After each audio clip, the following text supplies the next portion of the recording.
नमस्कार, आप देख रहे हैं अपना उत्तर प्रदेश। मैं हूं आपके साथ सचिन चौहान। मुख्यमंत्री योगी आदित्यनाथ ने नोएडा में स्थापित हो रहे आइकिया स्टोर का वर्चुअली माध्यम से शिलान्यास किया। साथ ही सीएम ने आइकिया इंडिया की ओर से उत्तर प्रदेश में 5,500 करोड़ रुपए के निवेश प्रस्ताव पर धन्यवाद ज्ञापित किया। उन्होंने कहा कि ये न केवल हमारे लिए एक निवेश है, बल्कि 9,000 से अधिक युवाओं के लिए रोजगार का एक महत्वपूर्ण माध्यम भी है। मेरे लिए यह एक अत्यंत प्रसन्नता का क्षण है कि गत 7-7.5 वर्ष के अंदर उत्तर प्रदेश ने देश के और दुनिया के निवेशकों के विश्वास को अर्जित करने में एक बड़ी भूमिका का निर्वहन किया है। आइकिया इंडिया उन्हीं निवेशकों में से एक है। खासतौर पर आज जिस निवेश प्रस्ताव के साथ यह शिलान्यास का कार्यक्रम संपन्न हो रहा है, इसमें इनकी कहा कि इस नई परियोजना में आइकिया रिटेल स्टोर, होटल और ऑफिसेस के लिए स्पेस उपलब्ध कराने के साथ ही एक शॉपिंग सेंटर की स्थापना का प्रस्ताव भी है। यह न केवल हमारे लिए एक निवेश है, बल्कि 9,000 से अधिक युवाओं के लिए रोजगार का भी एक महत्वपूर्ण माध्यम भी। मुझे याद है जब 2017 में उत्तर प्रदेश ने अपने औद्योगिक विकास की नीति को बनाया था, तो हमारे देश के यशस्वी प्रधानमंत्री आदरणीय श्री नरेंद्र मोदी जी ने उस समय हम लोगों का मार्गदर्शन करते हुए एक बात कही थी कि इन्वेस्टमेंट एम्प्लॉयमेंट के साथ जुड़ना चाहिए। और मुझे प्रसन्नता है कि 5,500 करोड़ रुपए के इस नए निवेश के साथ 9,000 से अधिक युवाओं को रोजगार की नई संभावनाओं की गारंटी भी यहां पर प्राप्त होगी। तो चलिए आगे बढ़ते हैं बड़ी खबर के साथ। और फतेहपुर से फिलहाल ये बड़ी खबर सामने आ रही है। गैंगस्टर शेख एजाज अहमद की संपत्ति कुर्क कर ली गई है। पुलिस ने 5 करोड़ की संपत्ति कुर्क की है। गैंगस्टर के खिलाफ ये दर्ज हुए हैं 15 आपराधिक मामले। राजस्व टीम और पुलिस ने 2 मकान भी कुर्क किए हैं। गैंगस्टर धारा 14A के तहत यह बड़ी कार्रवाई ये की गई है और पुलिस संपत्ति की फिलहाल जांच पड़ताल कर रही है।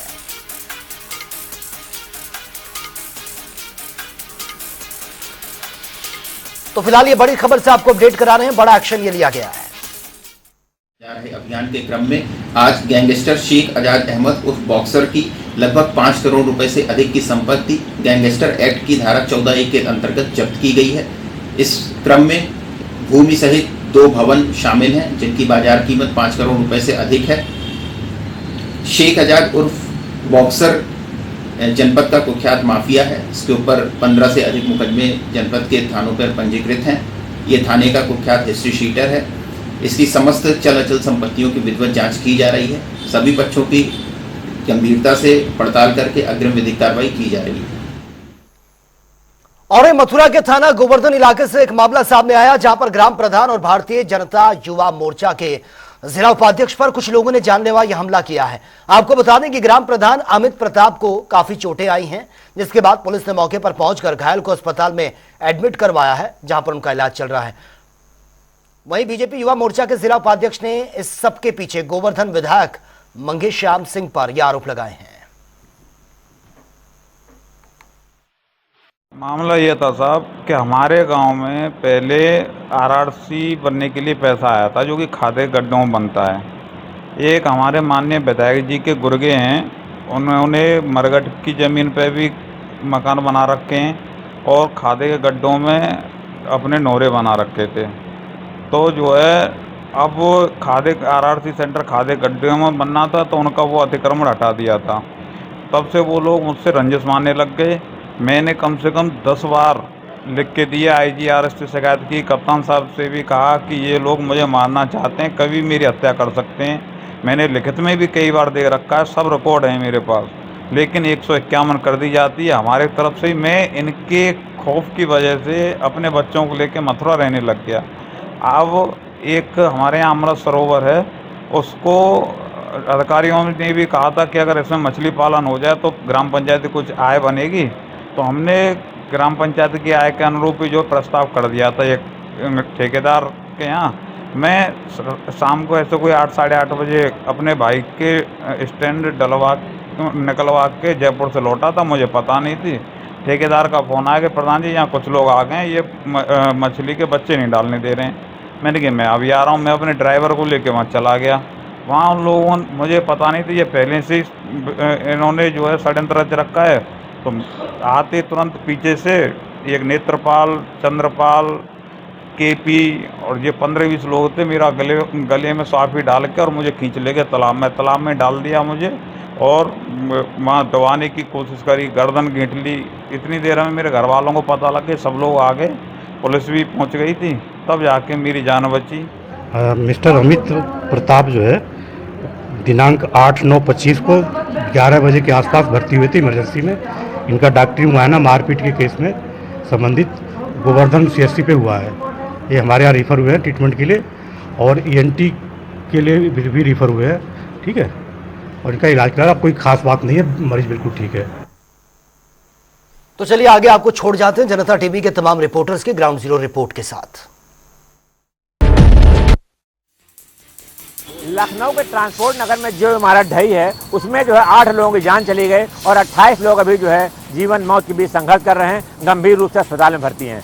तो ये तो एक बात हुई। दूसरी तरफ क्या है, एक तरफ जहाँ मुख्यमंत्री ने और प्रधानमंत्री ने मुआवजा की कहा है 2-2 लाख रुपए मृतकों को दिए जाएंगे, 50-50 हज़ार घायलों को दिए जाए, तो ये तो अलग चीज़ हुई। लेकिन दूसरी चीज़ अब क्या है, जो ट्रक ट्रांसपोर्ट एसोसिएशन वो मांग कर रहा है, जो किराएदार थे उस बिल्डिंग के जिनका जो नुकसान हुआ है, कि उनकी भरपाई सरकार करे, और इसकी मांग जो है अब नए सिरे से जो तूल पकड़ने लगी है। और आज व्यापारियों ने बैठक की और ट्रांसपोर्टरों ने कहा कि सरकार जो उनकी भरपाई करे, क्योंकि उनकी कोई गलती नहीं है, जो गलती वो मकान मालिक की थी, किराएदार की गलती नहीं, जिससे उनका लाखों का नुकसान हुआ, वो भरपाई सरकार से की जाए। कैमरा पर्सन रियाज के साथ TN मिश्रा, जनता टीवी, लखनऊ। उत्तर प्रदेश में एक और ट्रेन को उड़ाने की साजिश रची गई थी। कानपुर में शिवराजपुर रेलवे स्टेशन से बिल्लौर रेलवे स्टेशन के बीच में एक सिलेंडर को रेलवे ट्रैक पर रख दिया गया था और कालिंदी एक्सप्रेस यहां से गुजर रही थी, जो सिलेंडर से टकराई और इसके बाद विस्फोट हुआ। हालांकि लोको पायलट ने सतर्कता बरती और इमरजेंसी ब्रेक लगाकर इस बड़े रेल हादसे को टाल जरूर दिया। हम इस वक्त उस क्राइम सीन पर मौजूद हैं जहां पर इस ट्रेन को उड़ाने की साजिश रची गई थी। इस रेलवे ट्रैक के पास से पुलिस को एक घरेलू सिलेंडर, एक बोतल में कुछ तरल पदार्थ जो कि अभी तक संदिग्ध है, और वहीं एक झोला बरामद हुआ है जिसमें बारूद जैसी कोई वस्तु है। इस पूरे घटनाक्रम के खुलासे के लिए 5 टीमें गठित कर दी गई हैं। यूपी ATS इस पूरे मामले की गहनता से जांच कर रही है और जो भी तरल पदार्थ और पाउडर बरामद हुआ है इसको फॉरेंसिक लैब जांच के लिए भेजा गया है। लेकिन 2 महीने में, पिछले 2 महीने की अगर बात करें तो ये दूसरी रेल दुर्घटना है और दोनों के पीछे ही साजिश की बात सामने आ रही है। अब फॉरेंसिक लैब में जांच रिपोर्ट में क्या पुष्टि होती है ये तो अब वक्त ही बताएगा, लेकिन जिस तरह से दोनों रेल हादसों को अंजाम देने की साजिश रची गई, इसके पीछे आखिर कौन है, अब यूपी ATS इसका जल्द ही खुलासा कर सकती है। अभिनव श्रीवास्तव, जनता टीवी, कानपुर। उत्तर प्रदेश की 10 विधानसभा सीटों पर होने वाले उपचुनाव को लेकर समाजवादी पार्टी में लगातार मंथन जारी है। आज बरेली और कानपुर के कई नेताओं को बुलाया गया था, चाहे वो जिला अध्यक्ष हो, जो कोऑर्डिनेटर हैं, चाहे प्रभारी हों, उन सभी को आज पार्टी मुख्यालय पर बुलाया गया था और मंथन का जो दौर है वो लगातार समाजवादी पार्टी में देखने को भी मिल रहा है। कानपुर की एक विधानसभा सीट है जहां पर इरफान सोलंकी इनके विधायक थे। सजा के ऐलान होने के बाद उस सीट पर भी चुनाव होना है। फिलहाल उसको लेकर आज नेताओं से फीडबैक भी लिया गया और इस बात की भी जानकारी की गई कि किस प्रत्याशी को आखिर मैदान में उतारा जाए। वहां के समीकरण को लेकर भी मंथन हुआ है। फिलहाल माना यह जा रहा है कि चुनाव तारीखों के ऐलान के बाद समाजवादी पार्टी की कैंडिडेट जो लिस्ट है वो पहले से तैयार रहेगी। इसको लेकर समाजवादी पार्टी के राष्ट्रीय अध्यक्ष अखिलेश यादव लगातार नेताओं से बातचीत कर रहे हैं। वहां के जो प्रभारी हैं उसकी भी क्रॉस चेक हो रहा है कि आखिर किस प्रत्याशी को मैदान में उतारा जाए। लेकिन ये माना जा रहा है कि चुनाव तारीखों के ऐलान से पहले समाजवादी पार्टी की जो तैयारियां हैं वो पूरी कर ली जाएंगी। कैमरा पर्सन आशीष के साथ तौकीर की दुबई, जनता टीवी, लखनऊ। संगम नगरी प्रयागराज कहने को तो स्मार्ट सिटी है, मगर स्मार्ट सिटी की अगर बात की जाए तो यहाँ की व्यवस्थाओं पर अब सवाल खड़े हो रहे हैं।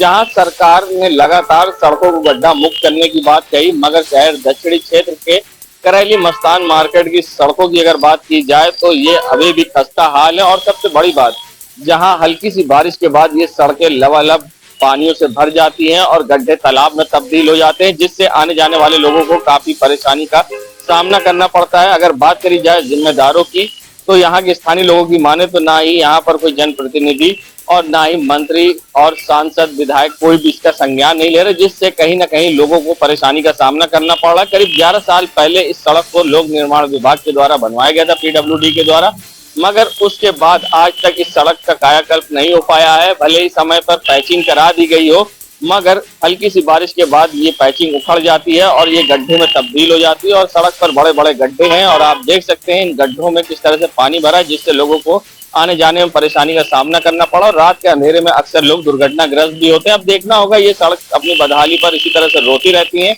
या फिर इनमें सुधार होता है। जनता टीवी के लिए सैयद मोहम्मद आमिर, प्रयागराज। इस समय मौजूद है लखनऊ के बक्शी का तालाब राम सागर मुक्त बपैया अस्पताल में। आप देख सकते हैं हमारे पीछे जिला अस्पताल है, तो यहाँ लगातार जिले और अदर जिले से लोग इलाज कराने के लिए आते हैं। इस समय अगर बात की जाए तो मौसमी बरसात को लेकर तरह तरह की बीमारियाँ फायर फैला रही हैं और ऐसे में लोगों में लगातार खतरा भी बना हुआ है। आप देख सकते हैं लगातार जो स्वास्थ्य विभाग की टीम है लगातार गाँव में जाकर निरीक्षण करें और निरीक्षण के तौर पर इनको दवाई की तरह तरह की दवाइयाँ बांटें, जिससे लगातार उसे बीमारियों से बच सके। और अगर देखा जाए तो डॉक्टर का साफ तौर से कहना है लगातार अगर जो इस समय मौसम के तौर पे बीमारियां फैली, इनसे कहीं ना कहीं सावधान रहने की भी ज़रूरत है। और अगर किसी ऐसे में अगर खांसी बुखार या अदरवाइज डेंगू जैसी तमाम बीमारियां फैले, अगर ऐसे में लक्षण अगर दिख रहे हैं तो लगातार क्षेत्रीय या अस्पताल में जो अस्पताल में जाकर अपना इलाज कराएँ। और अगर ऐसे में संतुलन नहीं अगर कोई इलाज में काम करा तो ऐसे में लगातार आप जिला अस्पताल में रेफर कर सकते हैं, जिसको लेकर लगातार स्वास्थ्य विभाग महकामे में है। और यहाँ की बात करी जाए तो ये राम सागर मिश्र अस्पताल है, यहाँ पे लगातार हज़ारों की संख्या में लोग इलाज कराने के लिए आते हैं। आप देख सकते हैं हमारे पास जो अस्पताल बना हुआ है, तो कहीं ना कहीं ये जो अस्पताल है काफ़ी दिनों से यहाँ पे लोग आते हैं। और आज के समय में इस जिले का अस्पताल माना गया है, जहाँ पे कहीं ना कहीं लगातार स्वास्थ्य विभाग है जो तो गाँव में जाकर लगातार इलाज करें। ऐसे में देखने वाली बात है कि लगातार लोग सक्रिय रहने की जरूरत है। कैमरा पर्सन रियाज के साथ राजस्थानी लखनऊ। बुलंदशहर के डिबाई तहसील का एक सोशल मीडिया पर वीडियो वायरल हो रहा है। वायरल वीडियो में तहसील और एसडीएम कोर्ट के कर्मचारी ऑफिस में बैठकर शराब पी रहे हैं। वायरल वीडियो होने के बाद हड़कंप मच गया। वहीं अधिकारी वीडियो के आधार पर कार्रवाई की बात तो कह रहे हैं, लेकिन ये तीनों कर्मचारी एसडीएम कोर्ट और तहसील कोर्ट में कार्यरत बताए जा रहे हैं, जिनका नाम दिनेश, मनीष और तनवीर बताया जा रहा है। ये अधिकारी इस कदर बेखौफ नजर आ रहे हैं कि आराम से इन्होंने शराब की महफिल जमा रही है। पासी के किसी साथी ने इनका वीडियो बनाकर सोशल मीडिया पर वायरल कर दिया। वायरल वीडियो होते ही जिले में हड़कंप मच गया। अब देखना होगा अधिकारी इन पर क्या कार्रवाई करते हैं। संजीव भटनागर, जनता टीवी, बुलंदशहर। अमेठी में दबंगों ने के लगातार हौसले बुलंद होते हुए नजर आ रहे हैं। आपको बता दें कि दबंगों ने सरकारी नल से पानी भरने के विवाद को लेकर युवक को पीट कर मौत के घाट उतार दिया है। इतना ही नहीं, कुछ दिन पूर्व दबंगों ने मृतक की युवक की पत्नी की भी जमकर पिटाई किया था। पुलिस ने मामले में मामूली कार्रवाई करके पल्ला झाड़ लिया था। लिहाजा दबंगों ने आज पहले से घात लगाकर बड़ी घटना को अंजाम दे दिया और युवक को पीट कर मौत के घाट उतार दिया है।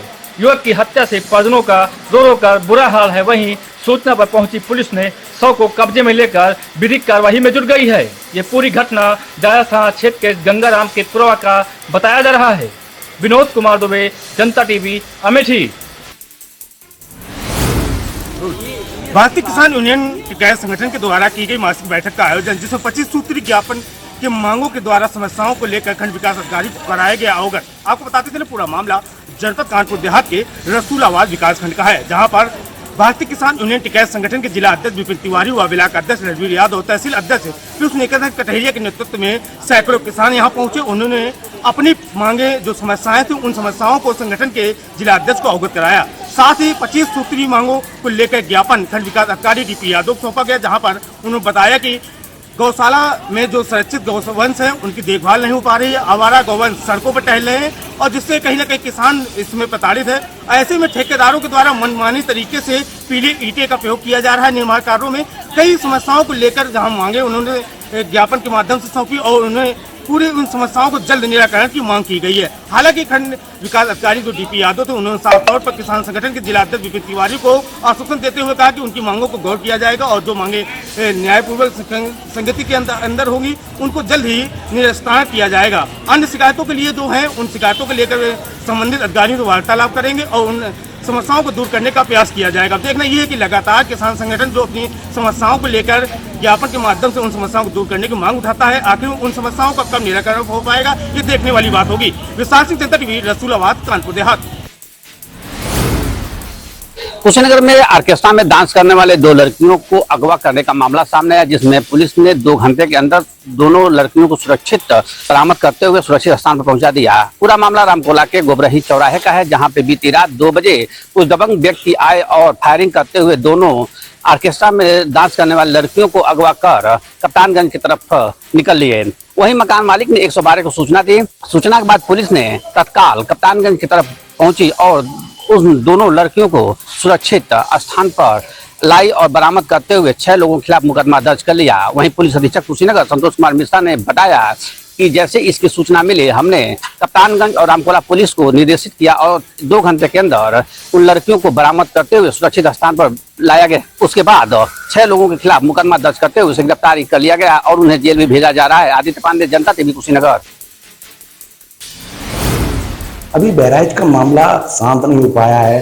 वहीं पर जंगली जानवर से काफी लोग परेशान है। बहराइच में लगातार भेड़ियों के आतंक से कई लोगों की मौत हो गई है, कई लोग घायल हुए हैं। वहीं पर आज मैनपुरी के जरामई में एक भेड़िए ने एक बच्चे पे हमला कर दिया है। वहीं पर जो जरामई के लोग हैं वो बहुत डरे सहमे लोग हैं।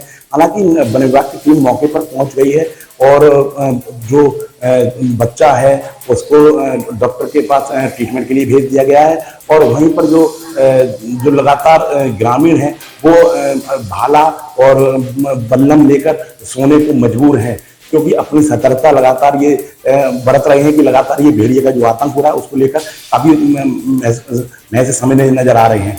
मैनपुरी से पवन पांडे, जनता टीवी।